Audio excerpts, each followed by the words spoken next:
Uganda y'emu ku nsonzero ku kabi akava mu nkyukakyuka mu mbeera y'obudde omuli amataba okubumbuka kw'ettaka ekyeya ekibugumyize n'ebirala ng'okunoonyereza okuva eri abakugu kulaga ng'entabwe eva kwonoona obutonde bw'ensi. Mu bbanga ttono obutyabago bw'ekika kino bweyolekedde mu bitundu by'eggwanga eby'enjawulo ng'abantu bangi bafiiriddemu nga n'ekyasembyeyo kyabadde kaseese.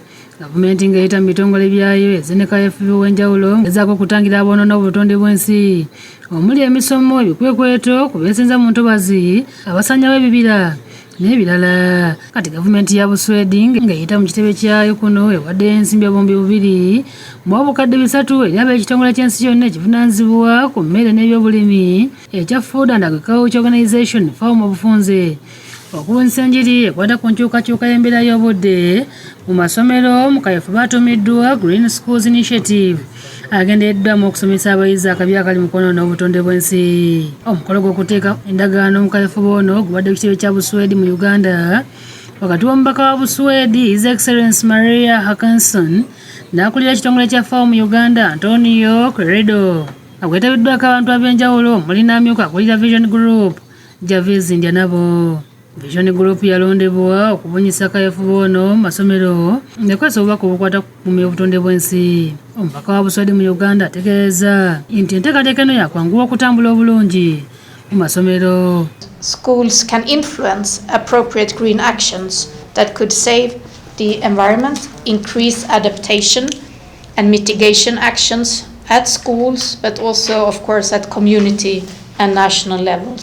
Actions such as the use of improved biomass technologies, establishing woodlots for sustainable wood fuel supplies, switching to cleaner energy. Akatiiza nti FAO yakolaganira wamu ne Vision Group okuteeka kaweefube ono mu nkola mu masomero 15.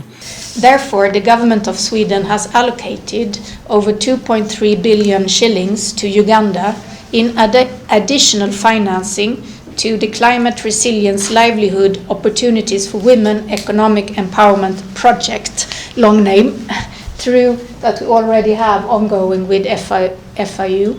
And this is meant to enable FAO and the government of Uganda, in conjunction with other partners like the New Vision, to implement the Green School Initiative. Akulira FAO mu Uganda Credo ategeeza nga Uganda bwekwata ekifo ekyabirimu ekimu mu nsi yonna agali mu bulabe bw'okutagulataagula enkyukakyuka mu mbeera y'obudde. We have discussed, and the program is clear that among several other objectives we'll be training over 600 teachers and also 900,000 children on the environmental conservation and climate change. We intend to work with the New Vision to develop and publish science-based climate change education materials. Bob Natif, Kamisona okuva minisita y'amazzi n'obutonde, asiimye enteekateeka eno gy'agambye nti ejjidde mu kiseera ng'eggwanga liri mu bizibu by'enkyukakyuka y'embeera y'obudde. Era enkolagana eno ne aba New Vision ne support ya Swedish Embassy ne Food and Agriculture Organization ejja kuyambako kikulu nnyo okulaba nti tubangula abantu mu nsonga ezo. Yenda nabo alambuludde mu nteekateeka eno. Ati programu eno tujja kugenda mu masomero twogere n'abaana nga bakyali bato bategeere kiki kye balina okukola. Engeri gye tubanga tujja kukikolera ku programs eziri ku radio, eziri ku TV ne mu mikutu endala gye tulina, kitegeeza abantu bangi bajja kuwulira ku programu eno. Adrian Bale Bwanika yakusakidde eggulu eno ku Lwabukedde TV.